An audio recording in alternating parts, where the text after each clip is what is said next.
Jai Hind friends, welcome to Step 4 Special. Today in this video we will discuss DID, MRID, HICP, cerebral palsy, early identification. आइए इसके बारे में जानते हैं कि किस प्रकार से यह दिव्यांगता के क्षेत्र में ज़रूरी है।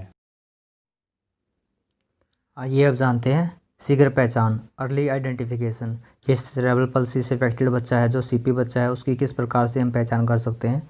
आइए इसके बारे में जानते हैं। पर मस्तिष्क के पक्षाघात के शीघ्र पहचान के लिए इसके शुरुआती लक्षणों को पहचानना अति आवश्यक होता है।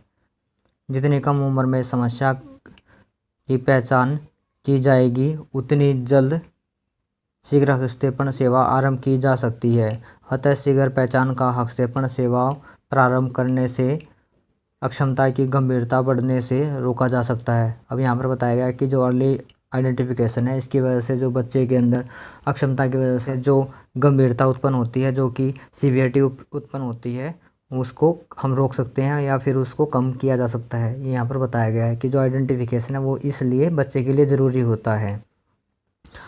अब इसमें देखते हैं लक्षण देखकर शीघ्र पहचान करना। आइए इसके बारे में जानते हैं। विभिन्न प्रकार के क्रियाकलापों एवं लक्षणों को देखकर पर मस्तिष्कीय पक्षाघात जैसे अक्षमता का शीघ्र पहचान किया जा सकता है। जो इस प्रकार से इसके विवरण हैं, बिंदु पॉइंट्स दिए गए हैं। आइए उनको जानते हैं। फर्स्ट दिया गया इसमें, जन्म के समय पर मस्तिष्कीय युक्त शिशु प्राय शिथिल व निर्जीव जैसा लचीला और पतला होता है। यदि शिशु को छाती की तरफ पकड़कर पौधे मुंह लटाया जाता है तो वह उल्टे यू जैसा झुक जाता है। ये यहाँ पर बताया गया। सेकंड पॉइंट दिया गया उसकी पहचान में, जन्म के समय शिशु देर से रोता है या कठिनाई से सांस लेता है। ये यहाँ पर बताया गया कि बच्चा अगर जन्म के बाद रोता नहीं है या फिर रोता बहुत डिले है, बहुत देरी से रोता है या फिर उसको सांस लेने में समस्या है, तो ये सब उसके लक्षण बताए गए हैं। थर्ड पॉइंट दिया गया है, सामान्य बच्चों की तुलना में ऐसे बच्चों का विकास धीमा होता है।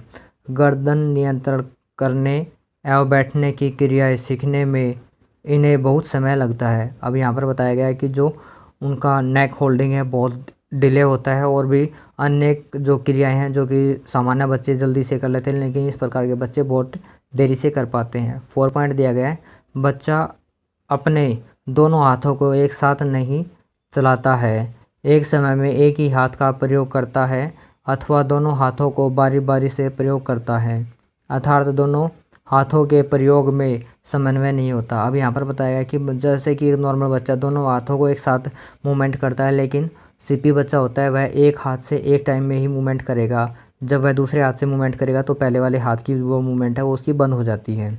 यहाँ पर बताया गया है। 5th पॉइंट दिया गया है, शिशु स्तनपान में असमर्थता दिखाता है। अब यहाँ पर बताया गया कि जो बच्चा दूध पीता है तो उसके अंदर भी बच्चे को समस्या होती है, दूध नहीं पी पाता है बच्चा। 6 पॉइंट दिया गया, गोद में लेते समय, कपड़ा पहनाते समय तथा नहलाते समय शिशु का शरीर अकड़ जाता है। अब यहाँ पर बताया गया कि अगर बच्चे को कोई गोद में उठाता है तो बच्चा बहुत ही टाइट अपने शरीर को कर लेता है। इसमें बच्चा करता नहीं है टाइट, लेकिन उसका जो मसल्स कंट्रोल है वो नहीं हो पाता, जिसकी वजह से बच्चे का जो शरीर है उसमें अकड़न महसूस होती है।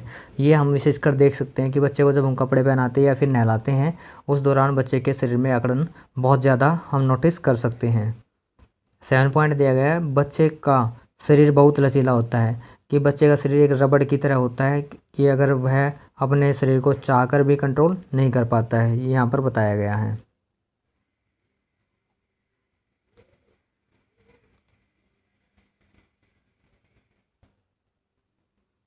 अब यहाँ पर 8 पॉइंट जानते हैं। शिशु बहुत ज़्यादा रो सकता है या फिर बिल्कुल शांत और कभी न रोने या हंसने वाला हो सकता है। अब यहाँ पर बताया गया है कि बच्चा जो सेरेब्रल पल्सी से अफेक्टेड होता है वो चाहे तो बहुत ज़्यादा रोता है या फिर बिल्कुल शांत और कभी ना तो हंसेगा ना कभी रोएगा, इस प्रकार की जो प्रतिक्रिया बच्चा करता है। अब यहाँ पर जैसे 9 पॉइंट दिया गया है, इसमें जानते हैं, ऐसे बच्चे बहुत उदास दिखते हैं तथा सुस्त गति वाले होते हैं। इनके चेहरे की मांसपेशियाँ ऐठी हुई एवं ढीली होती हैं। यहाँ पर देखा जाता है कि कभी कभार जो बच्चे का जो शरीर है वो ऐठा हुआ, चेहरा उसका ऐठा हुआ नज़र आता है, या फिर बहुत उसकी जो चेहरे की स्किन है बहुत जो ढीली है, जो लूज़ है वो नज़र आती है। बच्चा उदास रहता है, ये यहाँ पर बताया गया है विशेषकर। और उसके अंदर उसके अंदर कोई भी गति ना होने की वजह से बच्चा सुस्त नज़र आता है। अब यहाँ पर बताएगा 10 पॉइंट, इनके होठ से लार टपकती रहती है, कि यहाँ पर जो बच्चे का जो सलाइवा है वो गिरता रहता है बार बार, और जिससे हम बच्चे को नोटिस कर सकते हैं कि बच्चा सीपी इफेक्टेड है। 11 पॉइंट दिया गया है यहाँ पर, संचार समस्या होती है तथा वाणी विकार धीमा होता है। संचार समस्या होती है तथा वाणी विकास धीमा होता है। यहाँ पर दिया गया है कि बच्चा एक दूसरे से कम्युनिकेट नहीं कर पाता है, और उसके अंदर जो स्पीच डेवलपमेंट है वो भी बहुत डिले होता है, ये यहाँ पर बताया गया है। अब यहाँ पर दिया गया है इसका 12 पॉइंट, आइए इसमें जानते हैं। कभी कभी इनमें सुनने और देखने की समस्या भी देखी जाती है। अब यहाँ पर लगता है कि कभी कभार बच्चा हम नोटिस कर रहे हैं कि सुन नहीं पा रहा है या फिर वो देख भी नहीं पा रहा है चीज़ों को, इस प्रकार के भी हमें कई बार डाउट होते हैं। लेकिन यह सीपी की वजह से होता है, क्योंकि बच्चे का मसल्स कंट्रोल नहीं हो पाता, जिसकी वजह से वह रिस्पॉन्स नहीं कर पाता है, नई चीज़ों को ऑब्जर्व कर पाता है अच्छे से। आइए अब जानते हैं इसका 13 पॉइंट। बच्चे में असीमित व्यवहार जैसे अचानक रोना, हंसना, डरना या गुस्से से कांपना जैसे व्यवहार हो सकते हैं। अब यहाँ पर बच्चे के अंदर अनेक प्रकार के जो हम बिहेवियर हैं वो देखते हैं, कि जो कि बच्चे के अंदर मसल्स कंट्रोल और भी अधिक से जो क्रियाएं हैं वो ना करने की वजह से हम देख सकते हैं, जो कि सीपी इफेक्टेड बच्चे में विशेषकर देखने को मिलते हैं। यहाँ पर इसके जो लक्षण हैं, कॉजेज़ हैं, वो बताए गए थे, जिनको हम नोटिस करके बच्चे के बारे में प्लानिंग और उसके बारे में पहचान कर सकते हैं, ये यहाँ पर बताया गया है।